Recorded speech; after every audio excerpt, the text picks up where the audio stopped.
तो आरबीआई ने SBI, Indian bank और पंजाब एंड सिंध बैंक पे लगा दी है पेनाल्टी। क्या है इसके पीछे का रीज़न और क्या पावर मिलती है आरबीआई को जिसके तहत ये पेनाल्टीज़ लगाई जाती हैं, सारी चीज़ें आज हम यहाँ पे समझेंगे। हेलो, मेरा नाम है चंद्रहास, स्टडी स्मार्ट में आपका स्वागत है। तो आरबीआई ने 25 सितंबर को अपनी वेबसाइट पे ये 3 नोटिफिकेशंस जो आपको दिख रहे हैं इनको निकाला। इन नोटिफिकेशंस में इन तीनों बैंकों को लेकर के अलग अलग डायरेक्शंस और पेनाल्टीज़ लगाए गए हैं। तो क्या है ये पेनाल्टीज़, उसे हम समझते हैं। तो अगर हम सबसे पहले बात करें एसबीआई की, तो आरबीआई ने एसबीआई के ऊपर 1.3 करोड़ रुपए की पेनाल्टी लगाई है। किसके लिए? For non compliance with a certain directions issued by RBI on loans and advances, statutory and other restrictions. तो लोन्स एंड एडवांसेस को लेकर के जो आरबीआई की डायरेक्शंस हैं, रिस्ट्रिक्शंस हैं, उनके नॉन कंप्लायंस के लिए साथ ही साथ गाइडलाइंस जो हैं management and intra group transaction and exposures को लेकर के, उसके लिए कि जो इनका जैसे एसबीआई आपका बैंक है, बहुत सारे इसके नीचे और भी इनकी सब्सिडरीज होती हैं, कंपनियां होती हैं, तो उनके इंटर ग्रुप ट्रांजैक्शन और एक्सपोजर को लेकर के भी कुछ यहाँ पे नॉन कंप्लायंस हुआ था, जिसको लेकर के आरबीआई ने ये पेनाल्टी लगाई है।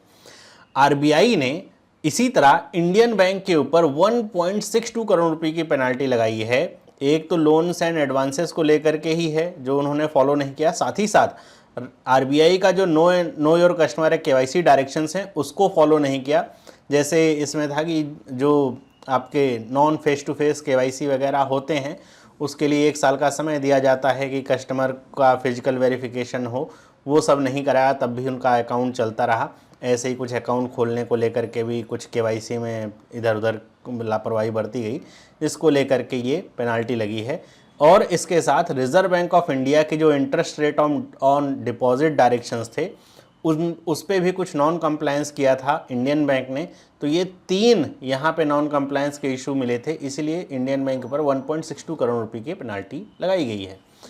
यहाँ पर जो पंजाब एंड सिंध बैंक है उसके ऊपर 1 करोड़ रुपए की पेनाल्टी लगाई गई है, क्योंकि आरबीआई की जो स्कीम है depositor education awareness fund scheme, उसके तहत जो पैसा जमा कराना था वो सही तरीके से नहीं यहाँ पे दिया गया पंजाब एंड सिंध बैंक के द्वारा, जिसके तहत ये पंजाब एंड सिंध बैंक के ऊपर आरबीआई ने पेनाल्टी लगाई है। एक एनबीएफसी है, Fed Bank financial service Federal Bank की एनबीएफसी है, इसके ऊपर 8.8 लाख रुपीज़ का पेनाल्टी लगाई गई है। जिसमें मतलब क्यों लगाई गई है? क्योंकि कोई फ्रॉड हुआ था बैंक में जिसकी रिपोर्टिंग बहुत देर से करी थी इस बैंक ने, इसके तहत ये पेनाल्टी लगाई गई है। तो ये जो पेनाल्टियां हैं आप देख रहे हैं, अगर आप देखेंगे बैंक के साइज को लेकर के एसबीआई के लिए 1.3 करोड़ रुपीज़ कुछ नहीं है ना, बहुत कम पैसा है। लेकिन ये पेनाल्टी लगा करके क्या होता है कि बैंक का जो सारा कार्यभार है या फिर जो सारा कार्य है वो ट्रस्ट के ऊपर डिपेंड करता है, उसकी क्रेडिबिलिटी, उसकी शाख कैसी है उसके ऊपर डिपेंड करता है। तो इस तरह की अगर पेनाल्टी आती हैं तो बैंक की जो क्रेडिबिलिटी है उसके ऊपर इम्पैक्ट पड़ता है कि आरबीआई ने इस पर लगाया क्योंकि ये कुछ सही काम नहीं कर रहे थे, तो लोगों का भरोसा जो है उठने लगता है। तो इसीलिए बैंक कभी भी कोई चाहेगा नहीं कि उसके ऊपर कोई पेनाल्टी लगाई जाए। जैसे ये लोन्स एंड एडवांसेस को लेकर के था कि किसी कॉरपोरेट हाउस को लोन दिया गया था और उसमें कुछ यहाँ पे नॉन कंप्लायंस का इशू था।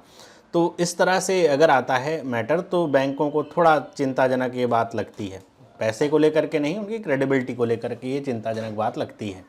यहाँ पर अगर आप देखेंगे कि आरबीआई ने ये पेनाल्टीज़ लगाई एसबीआई के ऊपर, इंडियन बैंक के ऊपर, पंजाब सिंध बैंक के ऊपर, और 25 सितंबर को ही आरबीआई ने कापोल कोऑपरेटिव महाराष्ट्र मुंबई में है उसका लाइसेंस भी कैंसिल कर दिया था। तो वो उतना इंपॉर्टेंट न्यूज़ नहीं, ये ज़्यादा इंपॉर्टेंट न्यूज़ है।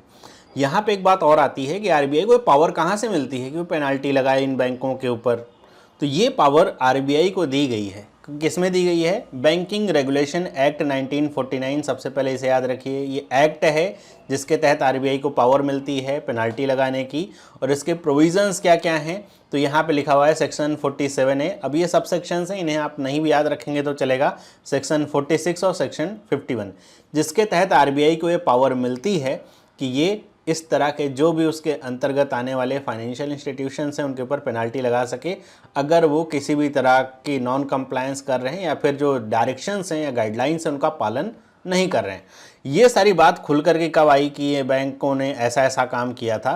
तो आरबीआई ने एक स्टैट्यूटरी इंस्पेक्शन किया था फॉर सुपरवाइजरी एवोल्यूशन ISC 2021, और कंडक्टेड बाय आरबीआई था with reference to the financial position of March 31, 2021 and the examination of risk assessment report inspection report pertaining to IAC 2021।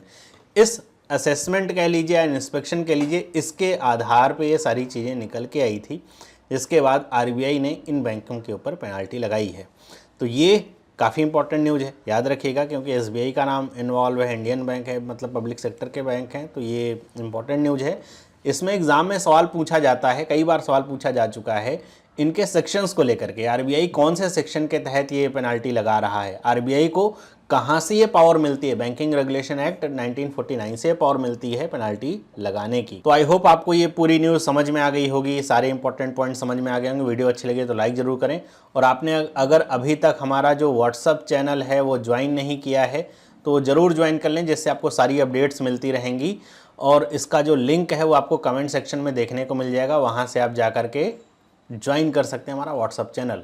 तो मिलते हैं अगली वीडियो में, सभी लोगों को बाय।